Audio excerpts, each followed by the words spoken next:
The first thing I noticed was the silence. Not the ordinary silence of a chamber waiting to fill with argument and procedure. This was a different kind. This was the silence of 200 alien delegates holding their breath at the same time, without deciding to. I had been a human representative on the Galactic Council for 3 years. I had sat through budget disputes that lasted 11 days. I had listened to species argue over the exact wording of a trade clause for so long that 2 of their ambassadors had to be medically rotated out. I had never, not once, seen the chamber go quiet like this. I looked up from my notes and saw them. There were 4 of them standing at the entrance to the grand hall of the convocation. They wore no insignia. They carried no weapons. They did not announce themselves with ceremony or sound. They simply walked in, and every species in that room that had been alive long enough to know history went completely still. My name is Mira Osei. I am a diplomat by training, a reader by habit, and a human by the accident of birth on a planet called Earth. I say that last part because, in the 3 years I had served on this council, I had come to understand that being human meant something very specific in this galaxy. It meant being new. It meant being small. It meant being the species that had shown up only 60 years ago with no galactic allies, no ancient bloodlines, no seat at any table that mattered, and had somehow talked its way into this chamber, through a combination of persistence, legal argument, and the fact that we had built a faster-than-light relay station in disputed space before anyone could stop us. We were tolerated here. That was the honest word for it. Tolerated. But the 4 beings who walked into that chamber were not tolerated anywhere. They were something else entirely. The elders were not a species in the way the council understood species. They were not one bloodline or one planet. They were the oldest living representatives of the oldest surviving civilizations in the known galaxy, beings who had been present before the current galactic order existed, before the council existed, before most of the species in this room had learned to build fire. They appeared so rarely that the council's own records only showed 3 previous appearances in the last 4,000 years. Each of those appearances had preceded a significant change in galactic history. I watched the head of the council, a tall blue-gray Vethian named Councillor Orath, rise slowly from his seat. His voice, when it came, was careful. "We are honored by your presence," he said. "We were not informed of your arrival." The tallest of the 4 elders, a being whose skin moved like deep water under light, stepped forward. When it spoke, the translation came through our earpieces in flat, clean words. But behind the words there was something that pulled at the chest. Not a threat. Something older than a threat. "We do not inform," it said. "We arrive when arrival is necessary." No one laughed. No one spoke. 200 delegates of the most powerful species in the known galaxy sat perfectly still and listened. "We are here," the elder said, "because a mistake is being considered. We have seen this mistake before. It ends the same way each time, and so we have come to offer the council a single warning before the choice is made." Orath's long fingers pressed flat against the table. "What warning?" "Stop provoking humanity," the elder said. "It is already too late to stop them, but if you move against them now, you will not survive the response." The chamber absorbed that for exactly 3 seconds. Then the noise came back. It did not come back gradually. It came back all at once, like water rushing into a broken hull. Delegates from the Vethian bloc started talking over the Ranthari representatives. The collective of Sorn began broadcasting their objections on the open channel before the floor was even recognized. I sat in my small human seat in the corner of the chamber where humanity had been assigned its space, and I watched 200 species react to the idea that they should be afraid of us. Most of them were laughing. Not cruelly, or not entirely. Some of it was genuine disbelief. Humanity had been in the galaxy for 60 years. We had one colony beyond our home system. We had a fleet of 12 ships, none of which were classified as military vessels under galactic definitions. We had no ancient allies, no claim to any resource that the major powers wanted badly enough to care about. We were, by every measurable standard the Council used, a minor species in the early stages of development. The idea that the elders had crossed the dark between stars to warn the galaxy about us was, to most of the chamber, a kind of joke. I did not laugh. I had been watching the elders since they walked in, and none of them had moved, not to respond to the noise, not to show irritation, not to repeat themselves. They stood in the same positions they had taken when they entered, and they waited. There was something in that waiting that I could not name. I had spent my career reading rooms, reading people, reading the small signals that told you what someone actually meant underneath the words they were saying. I was good at it. It was the only reason I had the job I had. What I read in those four beings was not impatience. It was not offense. It was something that felt, and I know this sounds strange, like grief. Counselor Orath raised his hand for quiet. It took a long time. When the chamber finally settled, he turned back to the elders. "The council thanks you for your concern," he said, and even I could hear the careful diplomacy wrapping around the dismissal. "Humanity has been a member of this body for 3 years. They are developing well, within the expected parameters for a young species. There is no provocation occurring. The sanctions currently in discussion are a standard regulatory response to their unauthorized relay station." The elder looked at him for a long moment. "You have heard us," it said. "That is enough." And they left. Just like that. No argument. No elaboration. They walked out the same way they had walked in, and the door closed behind them, and the chamber immediately erupted again with all the noise and motion that the galaxy's most powerful species could produce when they were busy not being afraid. I sat in my corner and wrote one line in my notes. It said, "They did not try to convince anyone." I kept staring at that line for the rest of the session. I had spent 3 years learning how this council worked. I had watched species argue, bribe, threaten, charm, deceive, and occasionally break into physical confrontation over policy decisions. I had watched every form of persuasion the galaxy had invented. And the elders, who were the oldest beings alive, who had traveled to this chamber without announcement, to deliver a warning to 200 of the most powerful civilizations in existence, had not tried even once to make anyone believe them. They had said what they came to say, and then they had walked away. The sanctions against humanity passed that afternoon. The vote was not close. Trade restrictions, exclusion from military intelligence channels, a freeze on any new relay station permits.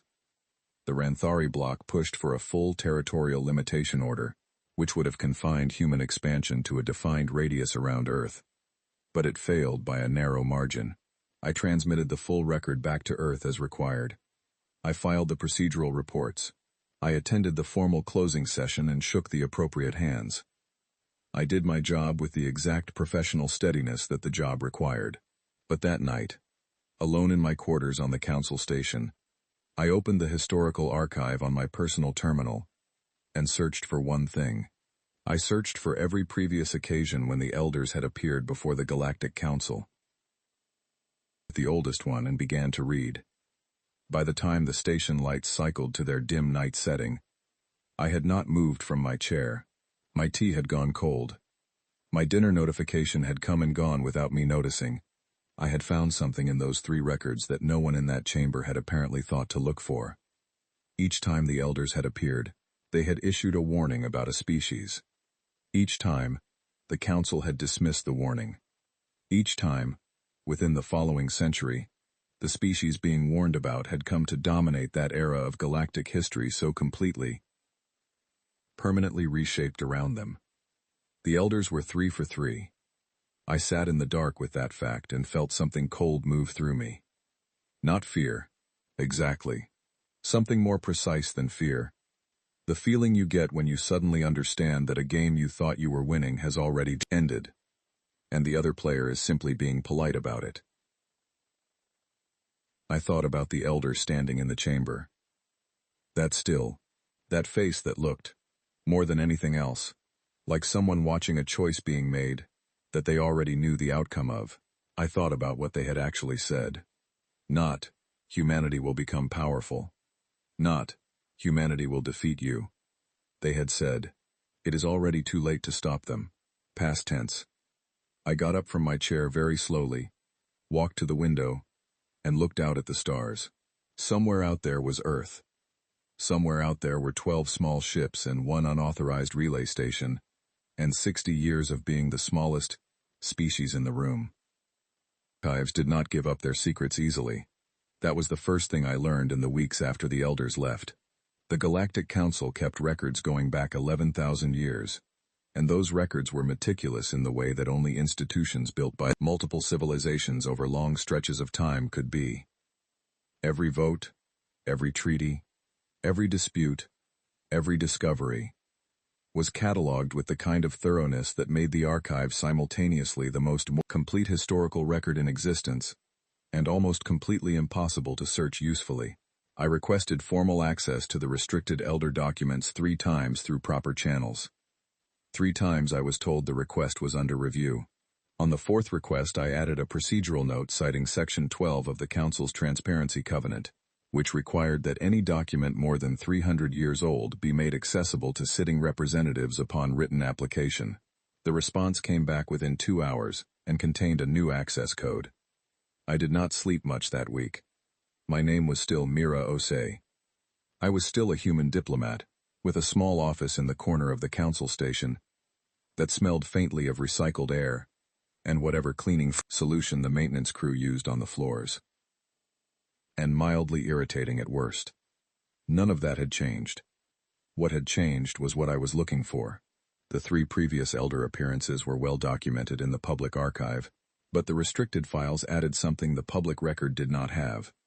They added the council's internal assessment documents, the private deliberations, the memos that were never meant to be read by outsiders. The first appearance, roughly 4,000 years ago, had concerned a species called the Veroth Sol. They were a mid-tier civilization at the time, not especially notable, with a modest fleet and a handful of colony worlds. The elders had come to warn the council about them. The council had reviewed the situation and concluded that the Veroth Sol posed no meaningful threat. The internal assessment described them as a species with, quote, no demonstrated capacity for large-scale coordination and no strategic ambition beyond their immediate neighborhood. End quote. Within 300 years, the Veroth Sol had become the civilization that the Ranthari, the Vethians, and the Sorn had all evolved from. They were not a species anymore. They were the foundation of the current galactic order. Every major power in the Council today could trace some part of their institutional development back to Veroth Sol influence. The second appearance, roughly 2,000 years ago, had concerned a species the archive called the Holith Compact. Again the elders came. Again, the council listened politely and did nothing. The internal notes described the Holith Compact as a, quote, inward-facing civilization, unlikely to project significant power beyond their current holdings, end quote. The Holith Compact had subsequently developed the Jumpgate network that made modern, faster-than-light travel possible. Every ship in the galaxy, including every council patrol vessel, used a version of their technology. The third appearance was only 800 years ago.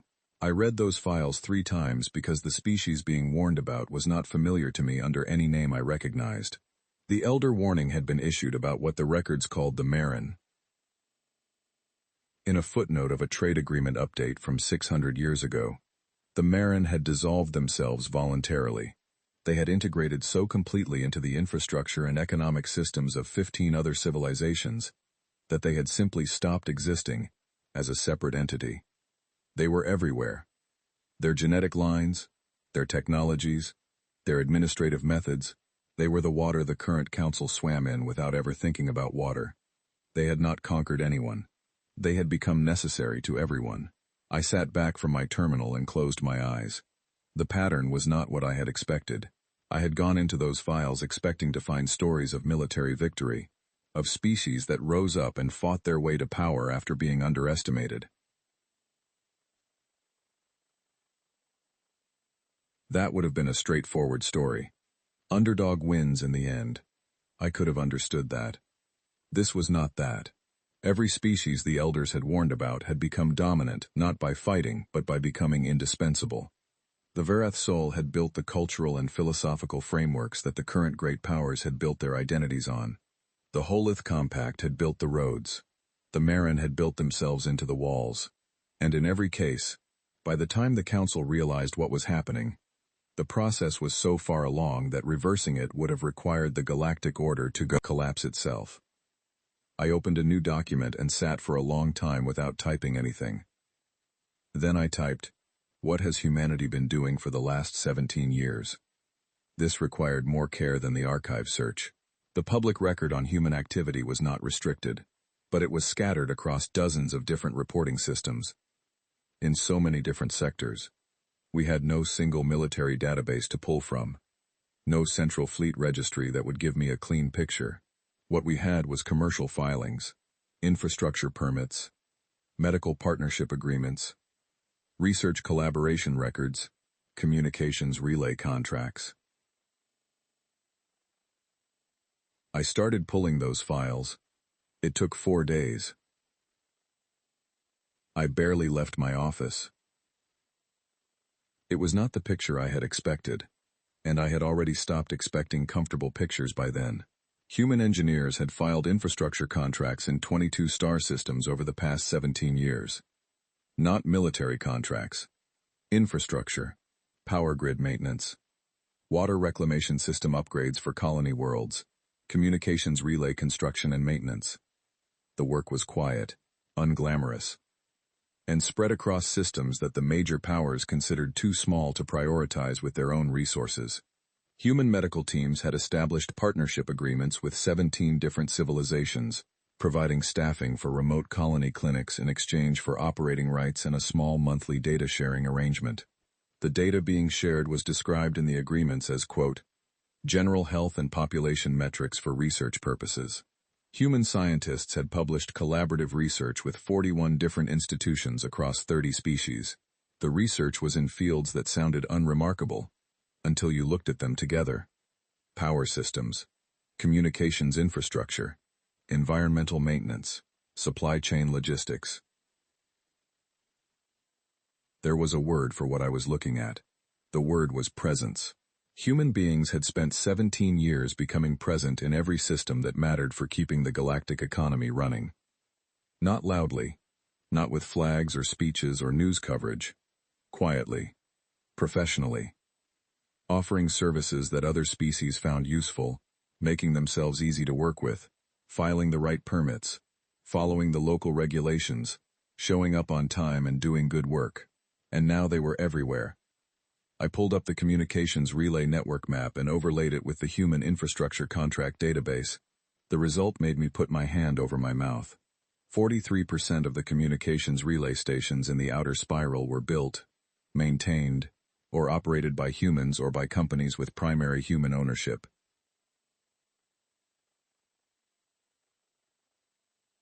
In the mid-spiral, where most of the Council's major systems were located, the number dropped to 19%.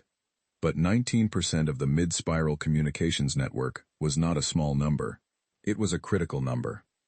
It was the number where, if those stations went offline simultaneously, the Council's ability to coordinate a military response to anything would be significantly degraded. 31 colony worlds with primary medical staffing provided by humans. Each number individually was manageable. Each number individually looked like what it was described as. A developing species, finding its economic niche, doing useful work, building relationships. Together they looked like something else. Together they looked like a plan. I did not sleep that night. I lay in my quarters and stared at the ceiling and thought about a species that had been sanctioned, excluded from military channels, denied expansion permits, and relegated to a corner seat in the council chamber. A species that had responded to all of that not with anger, not with demands, not with any of the behaviors that the council would have recognized and known how to respond to. A species that had simply gone to work, The elder's words came back to me in the dark. It is already too late to stop them. I thought I was beginning to understand what those words meant, but I still did not understand the last part of the sentence that the elder had not spoken. I did not understand what stopping humanity would have meant, what the thing they were doing was building toward. I was still missing the answer to the most important question. Not what humanity had done. I presented my findings to no one. This was not a decision I made lightly. I was a council representative. I had a responsibility to report material information that affected the council's decisions. That responsibility was written into my appointment terms, and I had signed those terms. And I was not a person who signed things without meaning them, but I sat with my files for 2 full days before I did anything, because I needed to understand what I was looking at before I put it in front of people who would react to it without understanding it. The council's first response to information they did not understand was to restrict it. Their second response was to act on it before they had time to think. I had watched this pattern play out enough times to trust it, so I thought first. Human beings had spent 17 years building infrastructure presence across a significant portion of the galactic network. They had done it legally, through proper channels, with correct permits and compliant contracts. Every single arrangement I had found in the files was documented, transparent, and technically above board.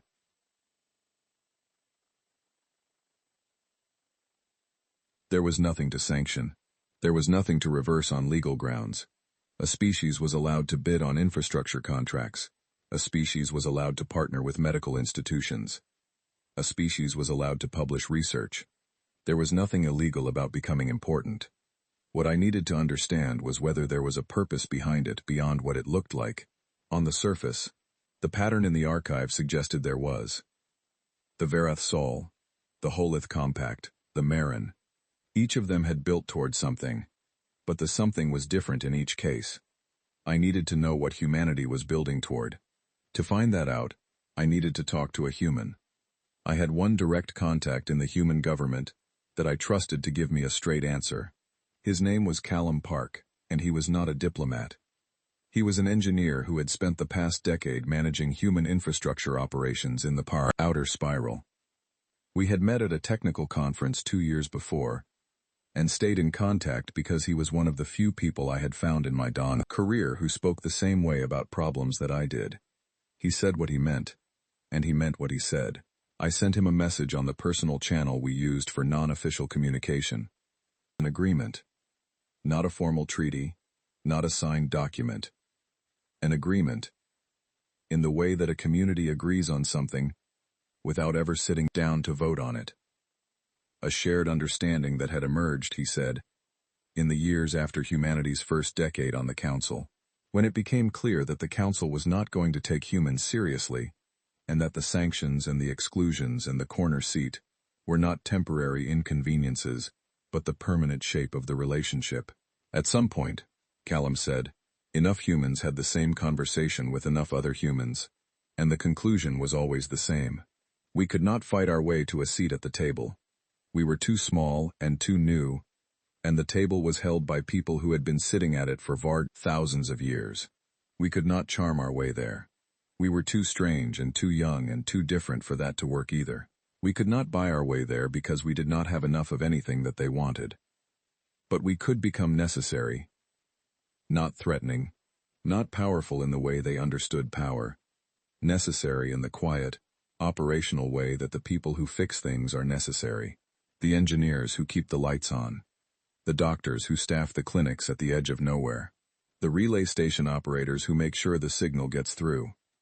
None of those people are famous. None of them are feared. But every civilization in the galaxy depends on people like them to keep running. And when those people are all from the same place, that place becomes very difficult to simply remove. Callum was quiet for a moment after he said that. Then he said, we were not trying to take anything. We were trying to not be removable. I asked him how far along it was. He was quiet for a longer moment. Then he told me to pull up the outer spiral relay network and count the green indicators. Green meant operational, maintained within the last 30 days. I pulled it up. I counted. Then I understood why the elders had looked the way they looked when they walked out of the council chamber. They were not grieving for humanity. They were grieving for everyone else.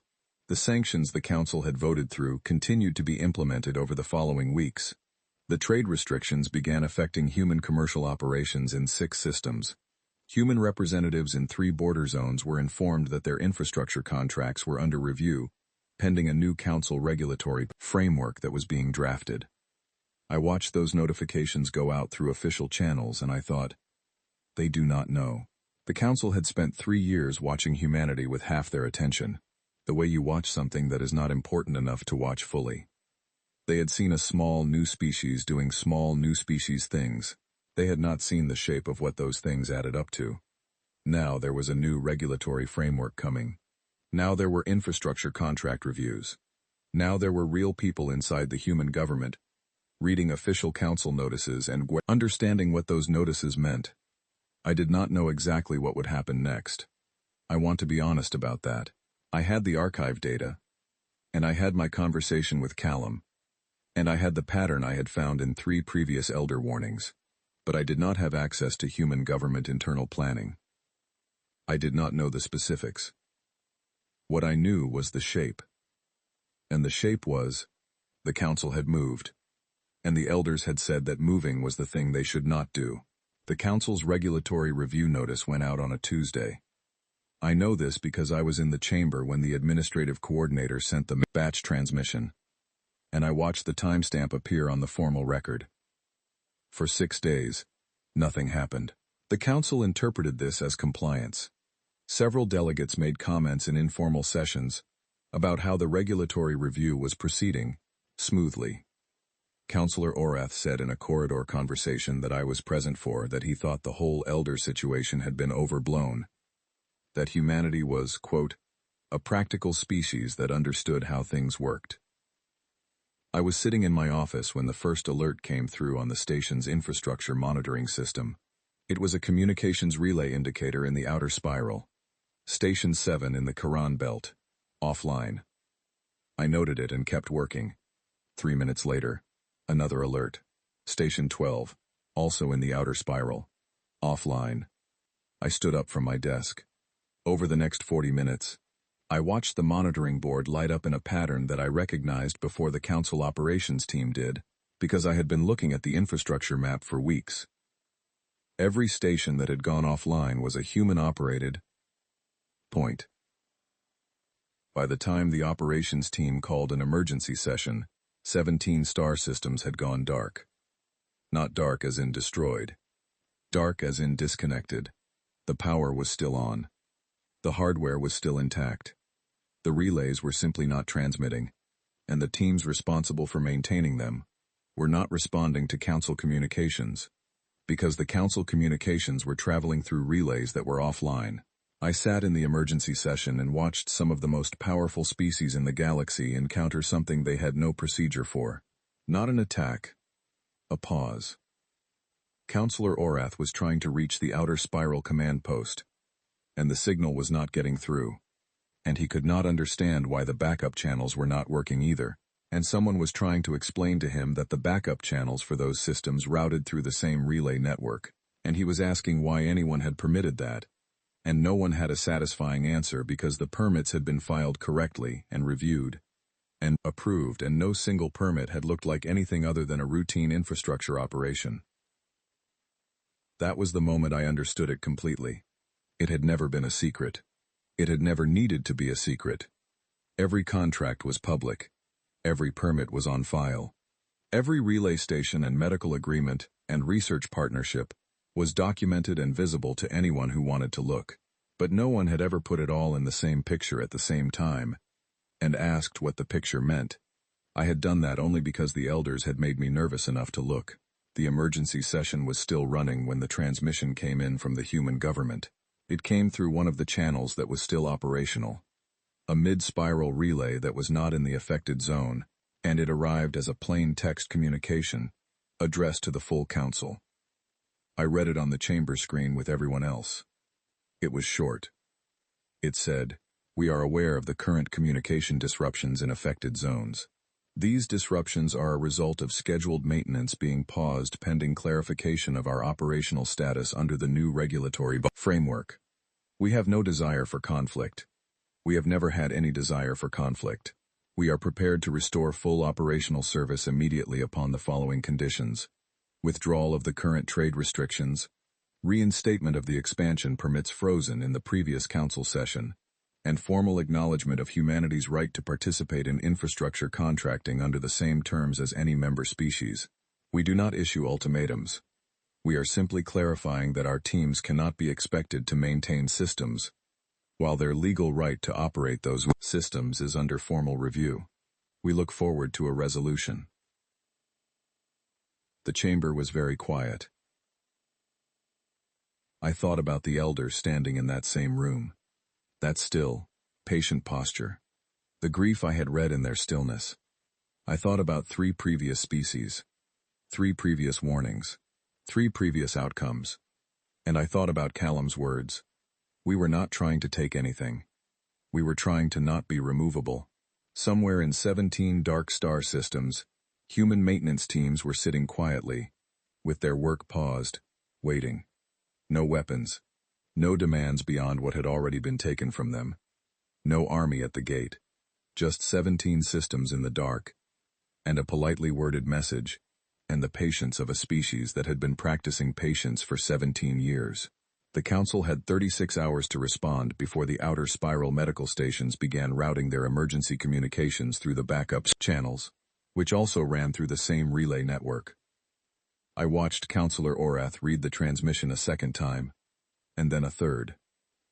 He looked, for the first time since I had known him, like a person who was not sure what to do next. I want to describe what 36 hours of a galactic power structure deciding whether to give ground actually looks like. Most people imagine it as dramatic. Raised voices, threats, declarations. I had imagined something like that myself, somewhere in the back of my mind, in the part that had grown up watching political stories where the turning point was always a confrontation. It was not like that. It was exhausting in the way that only bureaucracies under pressure can be exhausting. It was a series of emergency sessions that each ran too long and produced too little. It was delegates who were accustomed to having time going through the strange experience of not having time, and finding that they did not know how to think quickly when the situation required it. I was in the chamber for most of it.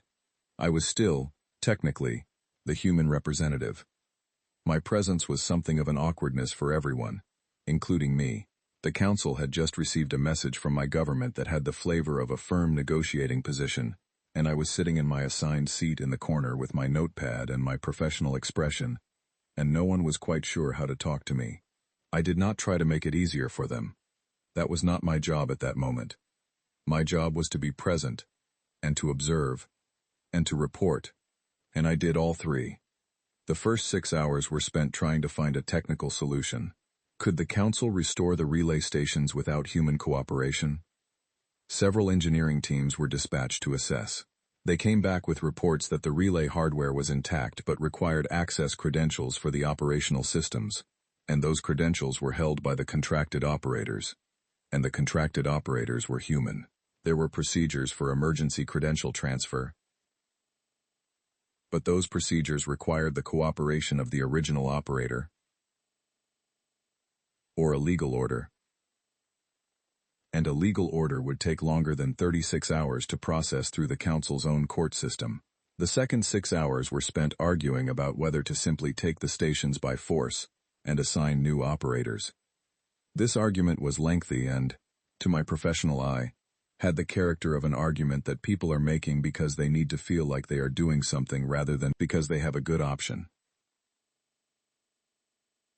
Simultaneously would require deploying a significant portion of the Council's available patrol fleet. The patrol fleet deployment would take at minimum 48 hours to coordinate, which was longer than the medical emergency window. Also, and this was the part that I watched several delegates struggle with, there was the question of what the formal justification for a military seizure of legally contracted infrastructure would look like in the Council record. The contracts were valid. They had paused maintenance. They had not sabotaged anything, sending a fleet to take stations from a species that had, on paper, done nothing except stop working while their legal status was under review, was an action that several of the council's own legal advisors were describing in increasingly uncomfortable terms. Regulatory review had been poorly timed and suggest a temporary suspension of the review process. This was the argument that sounded like giving ground, and it produced the most noise in the chamber, because sounding like you were giving ground to humanity was something that several block leaders had strong feelings about. I listened to those feelings being expressed at some length. I thought about the archive. I thought about the Varath Sol and the Holith Compact and the Marin. I thought about how none of those species had needed the council to feel good about the outcome. By hour 20, the medical emergency reports started coming in from 3 colony worlds in the outer spiral.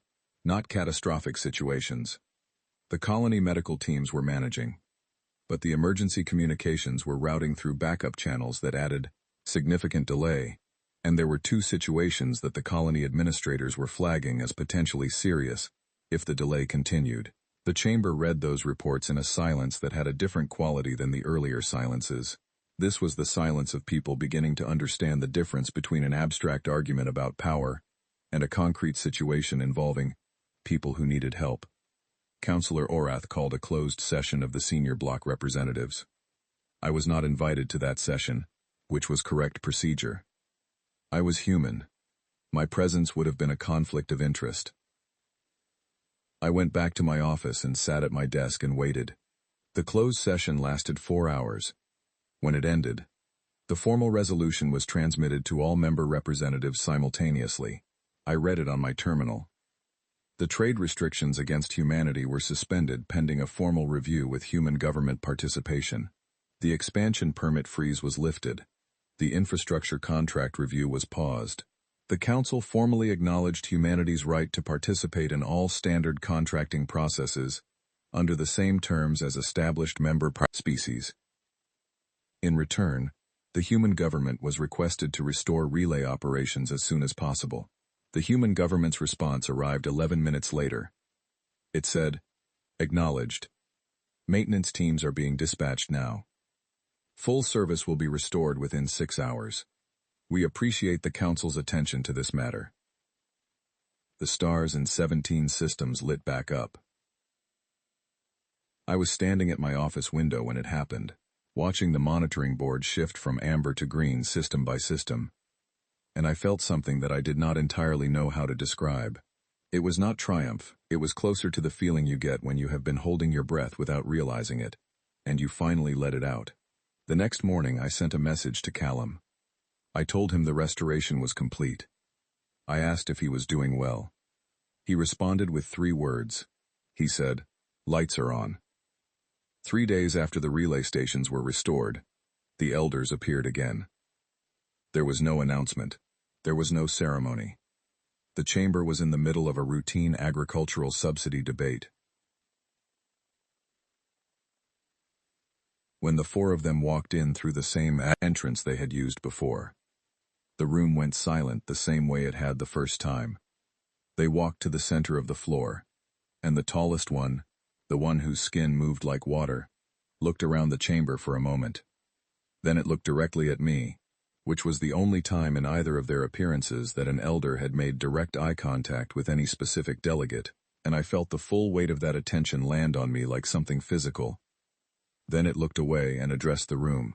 "You have chosen well," it said. "We have not always been able to say that."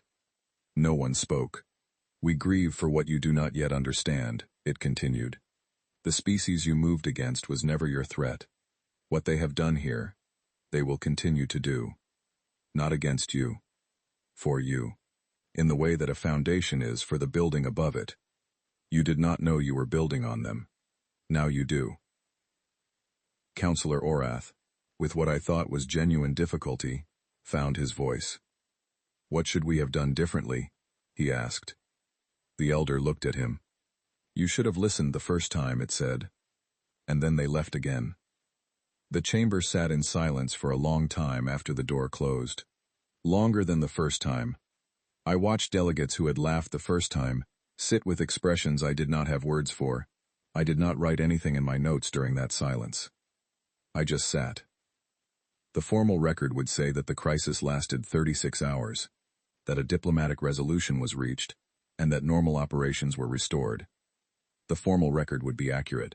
It would also be incomplete in the way that formal records are always incomplete, because what actually happened in those 36 hours was not primarily a crisis. It was a lesson. And the lesson had been a long time coming. I spent the weeks after the second elder appearance doing something I had not done before in my time on the council. I started talking to people honestly, not in the careful, measured way of a diplomat calculating each sentence before it left my mouth. I mean honestly, the way you talk when you have decided that the performance of diplomacy is less important than the thing you are actually trying to accomplish. I talked to Counselor Orath first. We met in his private office, just the two of us, without aides or recorders. He was quieter than I had ever seen him. The enormous blue-gray authority he carried into every session he ran was still there, but it was sitting differently on him, like a garment that had shifted slightly out of place, and he was aware of it. I told him what I had found in the archive, the Varath Sol, the Holith Compact, the Marin. I walked him through the pattern the same way I had worked through it myself, carefully, one piece at a time. He did not interrupt me. When I finished, he sat quietly for a moment. Then he said, "Why did no one find this before?" I thought about how to answer that honestly. I said, "Because the elder warnings were in the archive as curiosities, not as data. They were filed under historical events, not under policy analysis. And because, when the elders appeared, the council spent its attention on responding to the unusual nature of the appearance, rather than on taking the content of the warning seriously. Everyone was reacting to how strange it was that the elders had come at all. No one was listening to what they actually said." Orath was quiet again. Then he said, "And no one listened to what they said because the subject of the warning was humanity." I said yes. He did not say anything else for a while. "I waited," he said finally. "We did not believe a new species could matter that much. That is exactly what the council said about the Varath Sol, and the Holith Compact, and the Marin." He looked at me with an expression that I had not seen on him before. It was, I think, the expression of a person who has just understood something they cannot unknow. My conversations with the other block leaders were harder. Some of them were angry, in the way that people are angry when they feel they have been made to look foolish, and that anger looked for somewhere to direct itself. Several of them suggested, in varying degrees of thinly veiled language, that humanity had acted improperly, that pausing maintenance on contracted infrastructure was a form of coercion, that the situation should be reviewed by the legal committee. I let them say what they needed to say.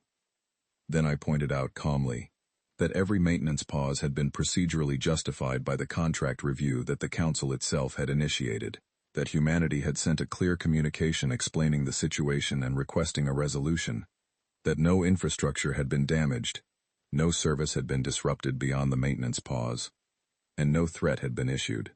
What humanity had done was exercise a contractor's right to pause work while their contract status was under formal dispute. Objectionable. I would encourage you to review how many of your own infrastructure contracts contain similar clauses. I think you will find the number is significant.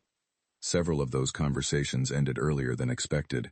The hardest conversation was the one I had with myself, alone in my office on a night about 3 weeks after the relays came back on. I had been a diplomat for 15 years. I had spent my career representing humanity in rooms where humanity was not taken seriously, and I had done it with patience and professionalism, and the quiet determination that the job required. In the way that people believe things when they have decided that believing them is necessary to do the work, that the path forward for humanity in the Galactic Order was the slow, careful, legitimate one. Demonstrate value through proper channels. Wait. I had been right about all of that. But sitting in that office, looking at the green indicators on the relay map that represented something humanity had built over 17 years without anyone noticing until it was already built, I understood something about patience that I had not fully understood before. Patience is not simply waiting. Patience is waiting while working. Patience is having a very long view of time, and filling all of that time with deliberate, purposeful motion. Patience is what you practice when you understand that the outcomes you want are real and achievable but not near, and that trying to rush them will only break them. And here was the thing that I had not let myself sit with fully until that night. The thing that made my chest feel tight in a way that was not entirely comfortable. We had won. Not won as in defeated someone. Won as in the outcome we had been working toward. The outcome of being present and necessary and impossible to simply discard. That outcome was now real. The council had acknowledged our rights. The sanctions were suspended.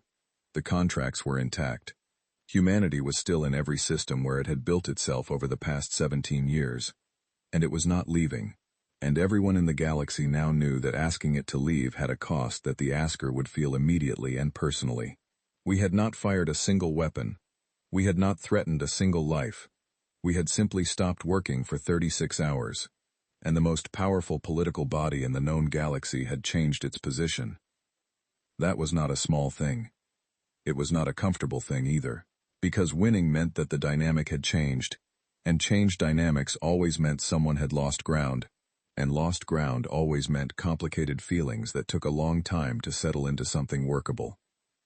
Humanity had a lot of conversations ahead of it. But we had time. That was the other thing I understood that night. We had time in a way we had not had before. Because we had made ourselves difficult to remove. And difficult to remove meant the conversations would happen on terms where we had standing. Where our seat was not a corner tolerance but an actual position. I thought about Callum and his maintenance teams, dispersed across the outer spiral, doing the quiet work of keeping things running. I thought about the medical teams on 31 colony worlds, showing up every day in the clinics at the edge of nowhere where no one else wanted to go. I thought about 17 years of humans showing up on time, and filing the right permits, and doing good work, and building something that looked, from the outside, like nothing in particular, until the day it looked like everything. The elder had said, "What they have done here, they will continue to do. Not against you. For you." I believed that. I had always believed that. The goal was never to win against the Council. The goal was to build a galaxy where humanity had a place, and where that place mattered, and where the work we did was genuinely useful to the civilizations around us. We had not achieved that goal. Not fully. One crisis resolved is not a relationship rebuilt. One suspended sanction is not genuine respect. And we were not alone on it anymore. Because now the Council knew we were there. Really knew. Not as a minor species in a corner seat that could be ignored.